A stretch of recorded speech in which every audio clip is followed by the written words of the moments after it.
Hello and welcome to this video presentation. My name is Maria Borges and I'm going to present to you the paper that we brought to this year's International Conference on Cloud Engineering.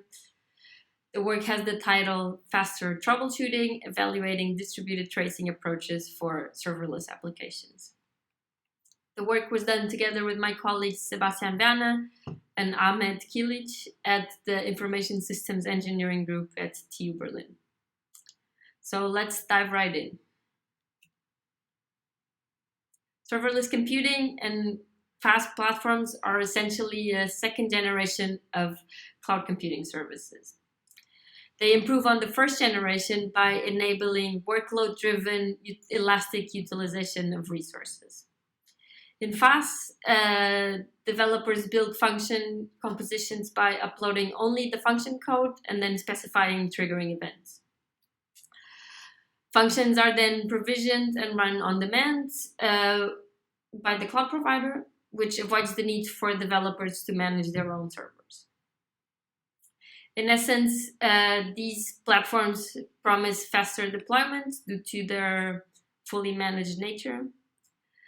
They also promise lower bills because developers are only charged for the seconds that the functions are actually running. And further, some also claim that it is easier to develop for these platforms due to the simplicity of adding new components to the composition. So overall, serverless computing aims to simplify the lives of many developers and has a lot of promising claims. However, by using a fully managed service like FaaS, like a FaaS platform, developers also relinquish control over the execution. They have to rely on the platform, the cloud platform, to obtain insights into the behavior of the application. And this can be especially problematic in the case of bugs and errors. So of course, developers should test their functions locally or before they deploy them. But a lot of problems only show up and only reveal themselves at runtime once the different components are actually interacting with each other. So if a fault occurs at runtime, developers have to work with whatever information the cloud provider can give them, be it through the response, any consoles that they provide, scattered logs, etc. And given these circumstances, it is apparent that troubleshooting runtime faults can quickly become quite a challenging task in serverless applications. So in our work, we set out to tackle this issue. It is clear developers need troubleshooting tools that can help them identify faults in serverless applications. So in our work, we look at serverless or at observability tools in specific. Fast platforms can provide many different options to observe an application, and different options provide different clues for troubleshooting. We wanted to look at the different options, see if we can compare them. What are the different options to observe a serverless application? How do these different options support the identification of runtime faults? Can we classify this observability somehow? And can we use this knowledge to build better support for fault observability in serverless applications? That is basically the goal of our paper. We approach this problem by looking at factors that accelerate fault identification. To recap, a fault is the consequence of a failure, and a failure is any type of execution that visibly deviates from the specified behavior. For example, an error or a timeout. For our model, we focus on fault information, which is any data that is produced by the system related to the fault occurrence. And we call this fault information evidence of a fault. So we identified three factors that accelerate fault troubleshooting.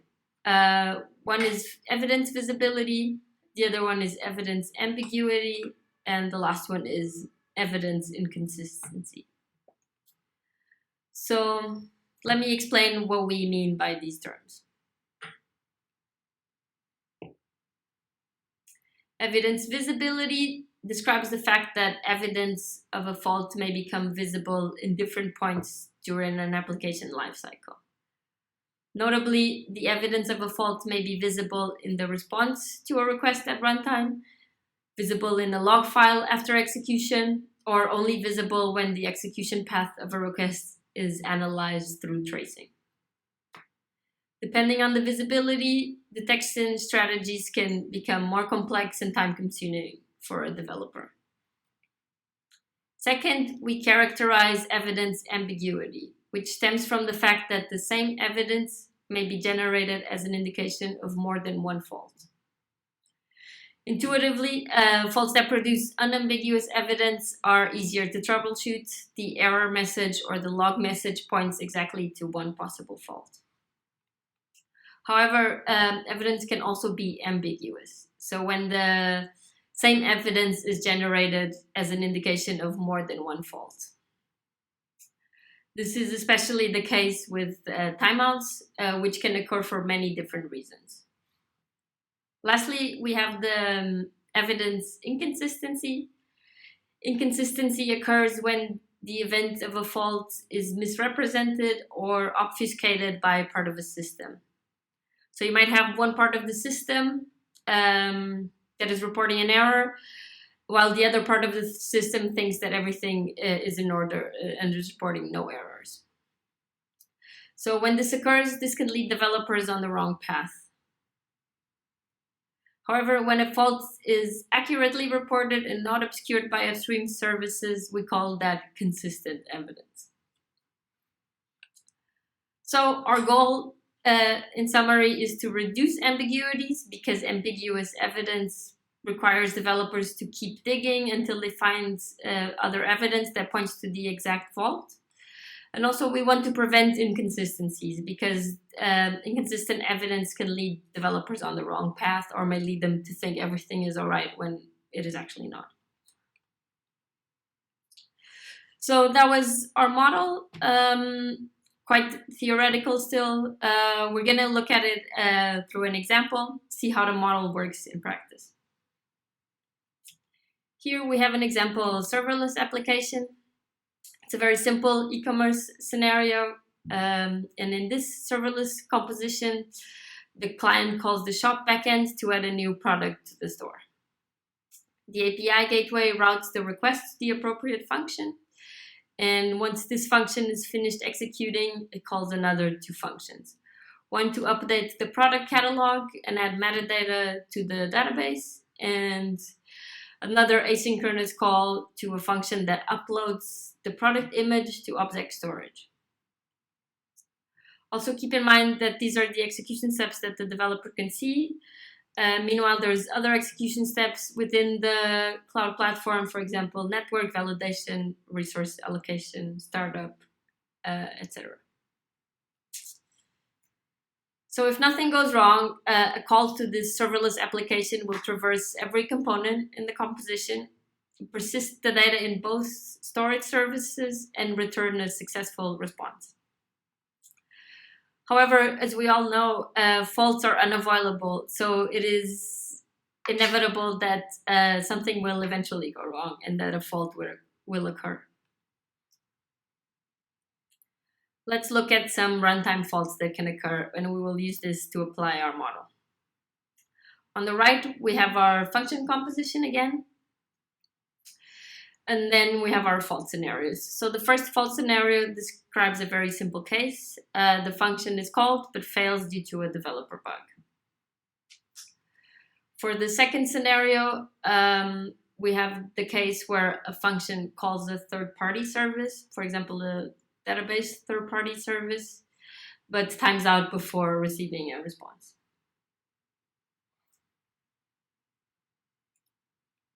In the third scenario, we have two functions interacting with each other. The second function, which is the downstream function, is called, so startup takes a little longer than usual. However, the function upstream has a tight timeout limit, and so it times out before it receives the successful response from downstream.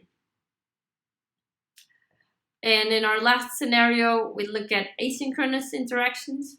Here, an upstream function concludes, but the asynchronously triggered function fails downstream due to a developer bug. So now that we have some faults, let's apply our model and see what evidence we can see for each fault. Due to the time constraints of the video, I'm going to skip response evidence and jump straight into log observable evidence. But you can find the same exercise for response monitoring in the paper. So looking at logs, let's see what evidence our application produces in case of a fault. We distinguish between upstream evidence, which is the logs of the function upstream, and downstream evidence, the logs generated by the second function. For the first two faults, there is no downstream function, so we only look at one log. For the latter two faults, we have two separate logs, and here we see our first inconsistencies. The logs for these two faults don't match up in both cloud providers. And for example, in F4, where the asynchronous downstream function fails, the error can easily go unnoticed because the upstream function reports that everything is fine. Okay, so now we filled out that column of our model. And now that we filled in evidence inconsistency, let's look at ambiguity. How ambiguous is the evidence that our application produces in the logs? Evidence is considered ambiguous when the same evidence is generated as an indication for more than one fault. And here, that's the case for F2 and F3. Only a timeout error response is returned, which is ambiguous. The error messages for F1 and F4, on the other hand, are unambiguous and point to the respective developer bugs. So that lets us complete our model for log observable evidence. We see that with log evidence, we can easily troubleshoot fault scenario 1, but that for the other faults, the evidence is still partially inconsistent and partially ambiguous. So with this knowledge, let's look at how we can improve observability with an approach that goes beyond logging, called distributed tracing. So based on the previous iteration on the model, we see that the correlation of fault events is necessary to troubleshoot certain faults. Distributed tracing can enable this correlation of log events, and it produces a single trace per execution instead of very scattered logs. So we investigated two different ways of implementing distributed tracing in serverless applications. Both ways differ in the amount of events that they can gather. One way only triggers events within functions, for example, on entering and completing an execution.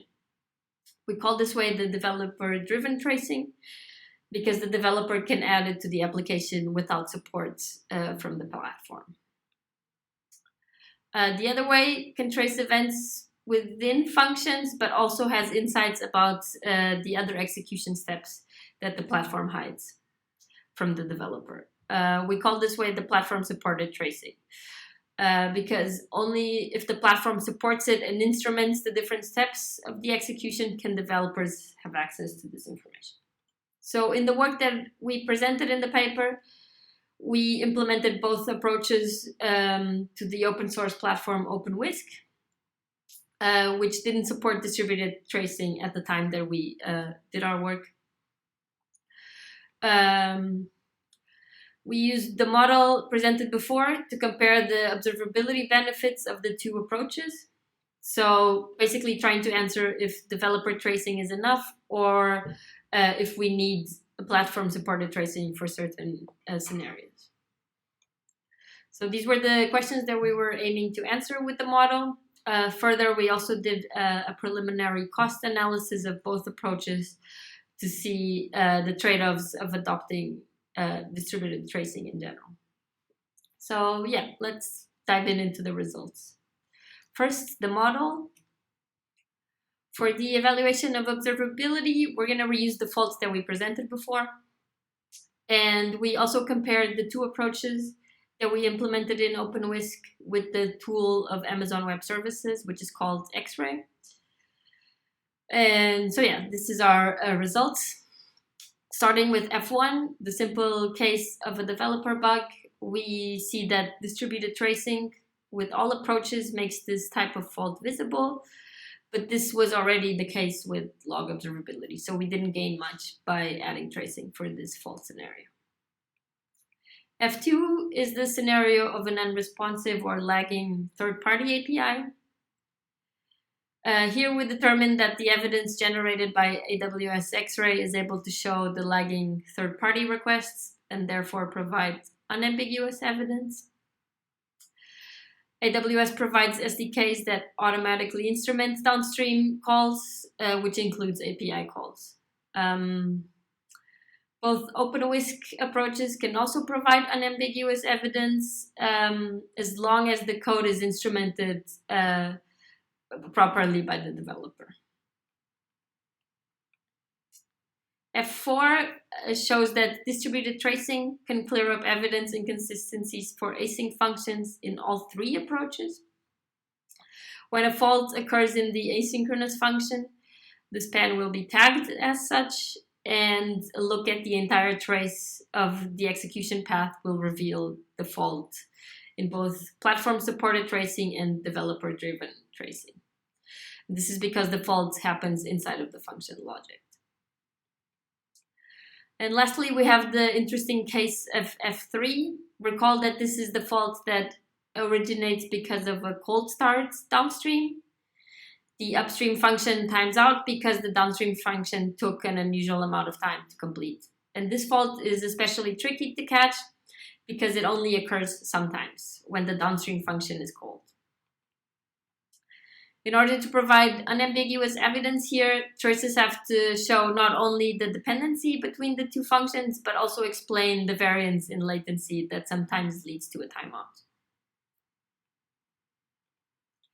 AWS X-Ray and the platform-supported approach of OpenWhisk distinguish between initialization and invocation of functions in their traces. And developer-driven does not. So, because it only can trace the execution inside of the function and not the initialization of the function. So developer-driven tracing, therefore, does not provide unambiguous and consistent evidence here. So in summary, we can see that developer-driven tracing provides good evidence for troubleshooting faults 1, 2, and 4. For troubleshooting fault 3, developers need evidence that points to faults of the platform, which both X-Ray and platform-supported approach can provide. Thus, the only remaining question we need to ask is, what performance and cost trade-offs does platform-supported tracing make to achieve this improvement in observability? We conducted preliminary experiments to evaluate these cost trade-offs. Here are the results of our benchmarking summarized. So first, we looked at client-side costs, which manifest themselves as longer function execution times. We can observe that the function execution time for developer-driven tracing does not increase on average. And for platform-supported tracing, we can see an increase in mean execution time of 2 seconds. However, we should note that we used a sampling rate of 100%, which means that our experiment shows the most extreme use case. Lastly, we also looked at any costs that the platform provider might incur by enabling distributed tracing. To quantify these costs, we looked at resource utilization. Basically, we looked at how many other functions the provider could have been running if distributed tracing wasn't enabled.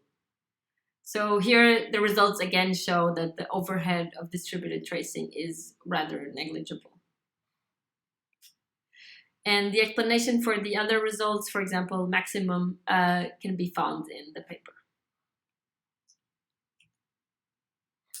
So to summarize, our paper investigates different approaches to observe faults in serverless applications. We showed that response messages and logs may not be enough to troubleshoot certain faults. With our model, we also showed that the integration of tracing increases the observability of faults. We showed that the platform approach can reveal more faults than the developer-driven approach, but not that many more. And lastly, we also showed that the overhead of distributed tracing is rather negligible. For future work, we plan to extend and apply our model to other distributed application environments. We also aim to investigate serverless and cloud observability with further, more complete experiments. And thank you so much for listening. This is my contact information and the contact information of my colleagues. Feel free to message me about questions relating to the paper. And yeah, thank you again.